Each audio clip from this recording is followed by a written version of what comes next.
How's it going, everyone? As always, my name is Jimmy Champagne. This is Deck Ready, my channel all about the Steam Deck. This is the second time I'm recording this video, but yeah, I'm happy to re-record it because we got some really interesting stuff to talk about in this video. So Valve, they're releasing the Steam Deck over in Australia. I'm sure you've heard because I talked about it over the weekend.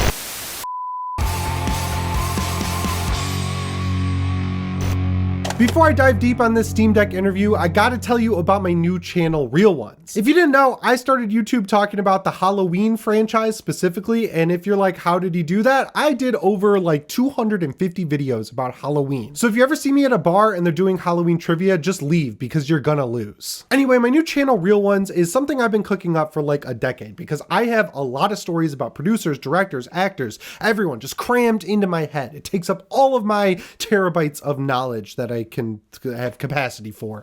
That was a terrible analogy. But back in June, I was talking to my YouTube buddy at a bar and I was like, I really want to make a deep dive movie channel with like heavy editing, heavy research, scripts, which I don't use for this channel. And he was like, dude, you just told me this insane story about how Kanye West discovered Fede Alvarez, the guy who directed Alien Romulus. You should make that your channel. And I was like, yeah, dude, I'm going to do that. And I'm going to pass the idea off as my own. And it turned out I already had a bunch of scripts written just like that. So I got to work, I started making these videos, and it has been a ton of fun. I just posted the first video, which is about John Carpenter, the guy who made Halloween, The Thing, The Fog, Prince of Darkness, In the Mouth of Madness, Christine, The Ward. There's even more movies, Escape from New York, Escape from LA, you know, stuff that you've definitely seen. But throughout his entire career, he made like no money. And while he was making no money, he had to watch the first franchise he created, Halloween, become $1 billion franchise. I know it's like completely different from Steam Deck news, but I see the comments anytime I mention a horror movie. If you are one of those people, or if you're just interested in hearing cool stories about cool directors, please check out my channel Real Ones at youtube.com/@REEE3EsL1s. It's on the screen above me and below me. You can see it now. Look at this. It's so cool. Look at this subtle advertising. It's crazy. Anyway, guys, that's my sponsorship of myself. Let's get back into the Steam Deck video. And because of that, they're doing interviews with websites over there. And the first one we talked about was with pressstart.au. And then now we've got a new one from reviews.com, which I've never heard of. And this interview has so much great stuff in it. So the first thing we're going to cover is that Valve is openly talking about the Steam Deck 2. Then we're going to talk about one of the first confirmed features of the Steam Deck 2 that I think is going to make people really happy. Third, we're going to talk about how Valve is looking to support their own games on the Steam Deck, which is great. And finally, there's a little tidbit of how the Steam Deck came to be. So let's just jump right into it with this first topic, which is the Steam Deck 2. Now, every time I talk about this, there's people who argue relentlessly in the comments with each other. I just scan the comments for the first hour or so that a video is up, and this is like cutthroat. People get so mad whenever the Steam Deck 2 is mentioned, and in this situation, I think the right mind came out on top because, well, let me just read what Valve had to say about this. They said it is important to us, and we've tried to be really clear we are not doing the yearly cadence. So I'm just going to stop there. I'll read the rest of it when I'm done with this point. And I think that's super important to not do the yearly cadence because while the Steam Deck in its world of handhelds is cheap, it's still a pretty expensive device. I mean, the cheapest price is $400, which is on par with basically the diskless model of the PlayStation 5. I know they bumped it up to $450, but you know, it's still in the same ballpark as something like a PS5 or an Xbox Series X. And that's because they have to build the screen in, they have to build the controller in, they have to put all the components on a small motherboard because it's a handheld style device. And when you're adding in all these components to a device that has everything included in it, it drives the price up. And even with Valve taking a loss because they're going to make the money back on Steam from their 30% cut of every game purchase that happens on Steam, they have to make the thing expensive relative to everything else on the market. So if you're looking at it from that perspective, I feel like it's just too much to be releasing a new Steam Deck every year with marginal bumps in performance. So of course, the solution there is wait for a chip that is more powerful to the point where when they release the Steam Deck 2, it's going to feel like a generational leap over the original Steam Deck and the Steam Deck OLED, which is a win-win all around because Valve will have a device that can run every game that's coming out in the market of video games. And then the people who bought the original Steam Deck or maybe waited for it, everyone's going to feel like they're getting a good value because you're going to get a device that feels better when you're actually playing it. So I feel like not doing yearly cadence, that's the smartest move. I know people want, because of PC hardware releasing so quickly, a better, more powerful Steam Deck that competes with the ROG Ally X and Legion Go every single year, but a lot of people just don't have money for that, and I don't think that's bad, right? Like, you shouldn't be on an iPhone cadence level with releasing these devices. You should be on a halfway between an iPhone and like a PS5 or Xbox Series X cadence, where there's a whole generation of one device, and then you follow it up with one that has a meaningful spec bump and meaningful changes, and that's exactly what Valve's doing. So moving on, they said, we're not going to do that bump every year. There's no reason to do that, and honestly, from our perspective, that's kind of not really fair to your customers to come out with something so soon that's only incrementally better. So we really want to wait for a generational leap in compute without sacrificing battery life before we ship the real second generation of the deck. But it is something that we're excited about and they're working on. And that's the best part, that they are working on the Steam Deck too. I wasn't really nervous about this, but I mean, the Steam Deck, it's not really selling in the same level as something like a PS5 or a Nintendo Switch or an Xbox Series X even, but it is selling really well. And something I've always been curious about is if it's selling well enough to become a piece of hardware that's going to be continued to be iterated on, because they've said with the Steam Deck OLED, despite releasing two pieces of hardware, that the OLED, the only reason it came out is because it's basically the perfected version of what they wanted to originally release. And because of component shortages, because of the lockdowns and everything like that, they had to make more concessions than they wanted to with the Steam Deck LCD. So by waiting and then eventually releasing the OLED, they cover both ends of the market. They get the cheap people who don't want to spend a ton of money and are kind of in the world of dipping their toes into PC gamings with the Steam Deck LCD, and then with the people who are fully into the PC ecosystem like me and probably you if you're watching this channel, they have the Steam Deck OLED with all the bells and whistles and everything you could ever want, except for the feature we're going to talk about in a second, and every piece of the market is covered, which is great for them because, again, if you buy a Steam Deck, you're going to be buying games on Steam. And I love that the focus on the Steam Deck 2 is making sure that with that big bump in performance, you get better battery life, because they could make a Steam Deck 2 right now, right? Like, they could take a desktop level chip, like a Ryzen chip or something like that. They could pack it inside a handheld like other manufacturers have been doing. But the big sacrifice there is that if you want it to be thin and actually portable, you're going to have to sacrifice the battery. And if you sacrifice the battery, that means people have to be tethered to a power cord or a battery bank. And that's just not the best way to have a handheld console. So what they're doing is they're waiting for a chip that is not only much more powerful than the one that's inside the Steam Deck, but also much more efficient, or as efficient as the current one we have, so we won't lose out on battery life. And I think focusing on battery life is just incredibly smart, because between the Steam Deck OLED and Steam Deck LCD, I think they made a really good move increasing the battery life and the optimization of the chip so that the battery life is increased from the software and hardware perspective. With the Steam Deck LCD, when I was living in LA, I was flying back to Michigan all the time. I was flying to New York. I was flying over to San Francisco. I was flying to Chicago. And when I would leave my house, there was no way I wasn't bringing my battery bank. If I was playing a AAA game like Elden Ring or Arkham Knight at the time, I'm pretty sure is what I was playing,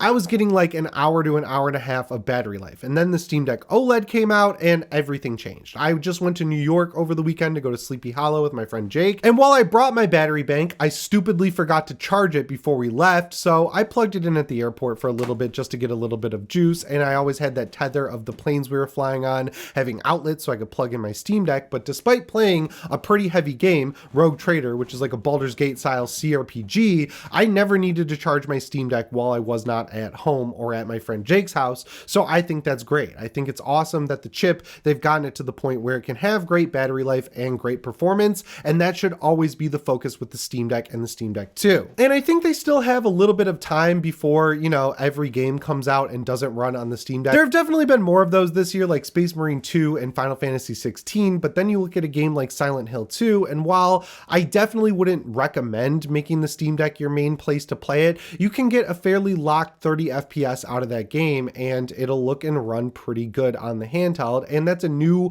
Unreal Engine 5 game. And even looking at other Unreal 5 games like RoboCop Rogue City, all of those seem to be playable on the Steam Deck, and even another one, Dead Space Remake, while the experience isn't phenomenal, that's always in the top most played games every month on the Steam Deck because it's just good enough. If you're still in that good enough territory where the games that are coming out run well and look good on the Steam Deck, I don't think there's any need for a Steam Deck 2 just yet. So if you're one of these people in my comments all the time, because I see these every video I put up, who are asking, should I buy a Steam Deck or should I wait for the Steam Deck 2? I think you should wait for a sale because the Halloween Halloween sales coming up, the Christmas sales coming up, and the Steam Deck, or maybe even the Steam Deck OLED will be discounted at that point in time. But I think you're still safe buying a Steam Deck at this point, and you're going to get at least 2 to 3 years of life out of it. And then you'll know if you want to upgrade when the Steam Deck 2 comes out based on how much you use the original Steam Deck. So yeah, I do think the Steam Deck is still worth buying. And I think it's good that we're going to be waiting at least a couple of years for the Steam Deck 2. And speaking of the Steam Deck 2, one feature that was left out of the original Steam Deck and the Steam Deck OLED that we are definitely going to see is variable refresh rate. When Valve was asked about if they'd change anything about the Steam Deck going forward, they said with the Steam Deck LCD, it was obviously the display.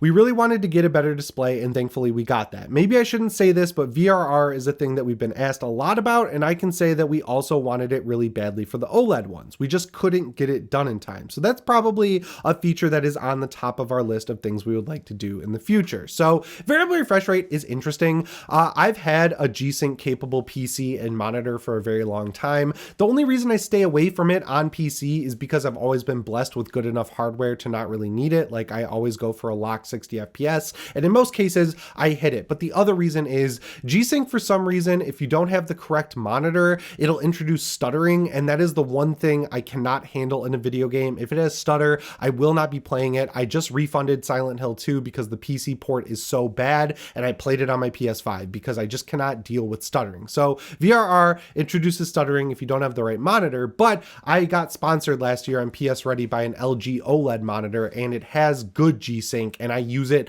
all the time because games, they're just getting less and less optimized when they release, so they run at 55 to 60 FPS. G-Sync kicks in and it's great. But when it comes to handhelds, it's a feature that I've never really needed, if I'm being honest, because you guys know I run most games that are hard to run at a locked 30 FPS, and if they're not hard to run, I run them at either 40 or 60 FPS, and I put the settings to the point where it'll never drop frames, so I never need VRR in the first place. But it is so nice as someone who has used the ROG Ally playing games like Call of Duty Modern Warfare 3 and Warzone. When you drop just a couple of frames, like you get into the 55, 57 territory, and it doesn't really screw up your gameplay, having the frame drop smoothed out is awesome. The same thing goes for Forza Horizon 4 and Forza Horizon 5. Just cleaning up the few frame drops that those games have on the ROG Ally X makes me a believer in the technology, because while I don't use it all that much, I like having the capability being there. And when one of your biggest competitors, the ROG Ally, has a feature that's seemingly pretty easy to implement, I think you should have that feature as well. It's clearly something people are asking about. It's clearly something people are using. So I think it's great that going into the future, that is on the top of their list as far as features go on which they want to include. But that brings us to the third part of the interview, which is Valve games up and running on the Steam Deck. And if you're sitting there like Valve games run on the Steam Deck, they're mainly talking about full native controller support for stuff like Dota 2 and CS2. But I will give them credit, because the vast majority of their library, whether it's Half-Life, Half-Life 2 and its expansions, Portal, Portal 2, Team Fortress 2, Left 4 Dead 2, I have no issue running those games. I play Left 4 Dead 2 all the time on the Steam Deck, and I just wish they would just wake up and make Left 4 Dead 3, because those games are coming back. They're always big sellers. Like Space Marine 2's multiplayer is essentially their ripoff of Left 4 Dead 2. World War Z's multiplayer transitioned into the world of Warhammer, which is amazing. Those games, if they do it right, will have longevity and just be played forever, as we've seen with Left 4 Dead 2, which always has over 10,000 players at any given time on Steam. But when it comes to their biggest games that they support, like CS2 and Dota 2,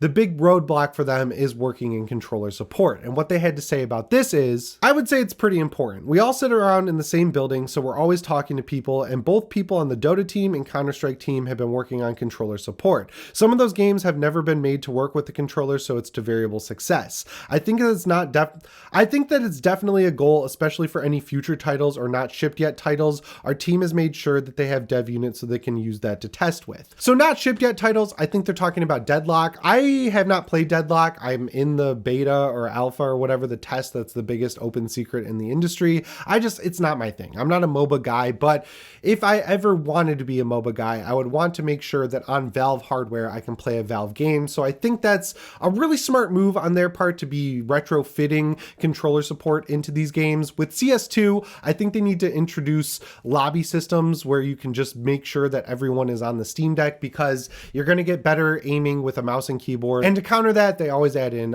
aim assist. And when you have aim assist, it sometimes gets overtuned, so controller players are better. I work with that all the time time on Modern Warfare 3. So I feel like you just need to separate those two communities, but just make sure the capability is there to play those games on the deck. Still, with all that being said, I'm glad to know that Valve is working towards making sure that their games work on Steam Deck. That should have been something that happened at launch, but you know, we're only 2.5 years in, and just based on what they've been saying, the Steam Deck life cycle is going to be very long. So I'm glad to know that they are working on it at any capacity, even if it's not their highest priority. And then the last thing I want to cover from this interview is how the Steam Deck came to be, because I think it's really cool. The interviewer asked them if the goal from the beginning was to make a Steam version of the Nintendo Switch, and they said no. They said the pitch of the Steam Deck was basically, how do I play my Steam games away from my PC? That is the problem we were trying to solve. And there are people at Valve who were like, I just want that for me. The point wasn't even to make a product out of it. It was just, let's see if you can actually make something that I would want to use for that purpose. I think that's really smart. You're never going to be able to beat Nintendo at their own game, which is insane first-party games. I think Valve could if they actually made first-party games that weren't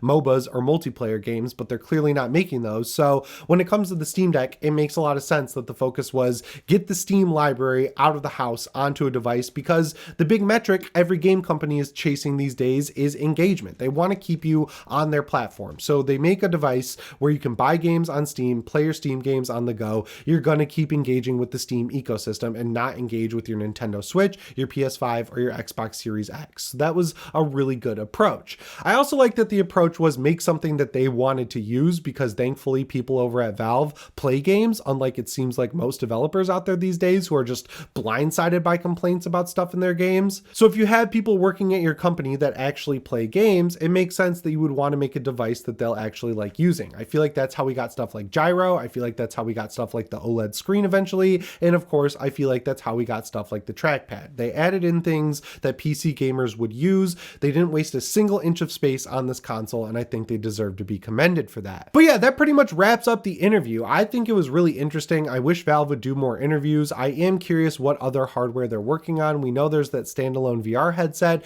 Of course, I hope they're working on a TV style box of the Steam Deck, like a console version where you can put SteamOS 3.0 on your TV and play your Steam games. I really would love a Steam controller too as well, but we're just going to have to wait and see. Anyway, guys, that's the end of this video. As always, my name is Jimmy Champagne. I'll see you in the next one. Thanks for watching, and shape on.